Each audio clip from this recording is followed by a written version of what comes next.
Last summer, I was driving over the bridge on my way to the beach when my nephew asked me, "Why do we need the lighthouse?" Without hesitation, I told him, "To help guide the boats home safely." Astute as he is, he replied, "Nah, that's what GPS is for." In today's technological world, the lighthouse has seemingly lost its purpose of being a navigational aid. Modern-day boats are equipped with radar and GPS systems, but the lighthouse still provides a contextual cue. Plus, its continued presence allows us to share our history with younger generations. That drive to the beach gave me the opportunity to share Fire Island's fascinating history with my young nephew, so he can now better appreciate the beautiful historical landmark every time he rides over the bridge. My digital story starts in Quakertown, PA, and stars the local landmark, the Palace Theater. The Palace Theater was built in 1922 by local architect Jerome S. Landis. The Palace Theater began as a vaudevillian stage and later featured early silent films before transitioning to talkies, featuring one screen and 698 seats. The Palace Theater closed its doors in the late 1950s. The building became Dimmick's Electrical Appliance Store in the 1970s. In 2012, the Dimmick's retired and closed their store. The building is now being restored and converted into the Quakertown Brew Pub. It will feature its own brewery and will project old silent movies onto a 20-foot wall. The brew pub is slated to open in the spring of 2015.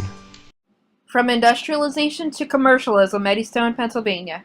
Eddystone lies between Chester and Philadelphia on the Delaware River.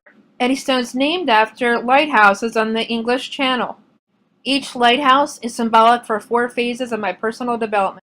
This is what the Baldwin Building and Locomotive Works looked like in 1948. When I was a kid, we waited for the bus at Eddystone Methodist Church. This is what the church looked like in 1906. Note the cornfield.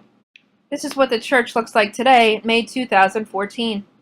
I changed from an art student to a mother on October 11th, 1995. I wonder what life was like for these early wives and mothers of Eddystone. This is where Callie went to elementary school and the park she played in as a child.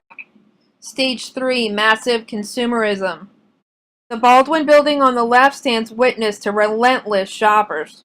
My daughter leaves for Temple in the fall, and with this my identity changes yet again. I don't feel as though the town is big enough for all my hopes and dreams. West Philadelphia Catholic High School for Boys. Opened its doors in 1916 at 49th Street between Chestnut and Market Streets. It was a grand building with a grand tradition. The school underwent myriad of transformations during its existence, as exemplified by the below student body.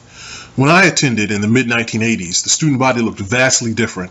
It mirrored the changing times of the city and of the world.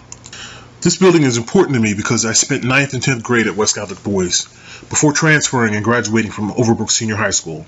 In 9th grade, I was introduced to Mr. Wetzel's English class. I believe this was probably the most important class of my high school career. I was introduced to authors such as Henry David Thoreau and Nathaniel Hawthorne, who taught me how to think critically, or at least introduced me to that path. In 1989, 3 years after I would have graduated, West Catholic merged with the former West Catholic Girls High School at 45th and Chestnut and became a co-educational school. This school still exists today and is the legacy of West Catholic Boys. When the building was demolished, because of its location, West Catholic Boys was always a part of my life.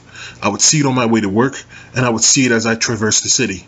In 2009, it was torn down. In September 2011, West Philadelphia Public High School opened its doors to a brand new building, located at the former location of West Catholic Boys.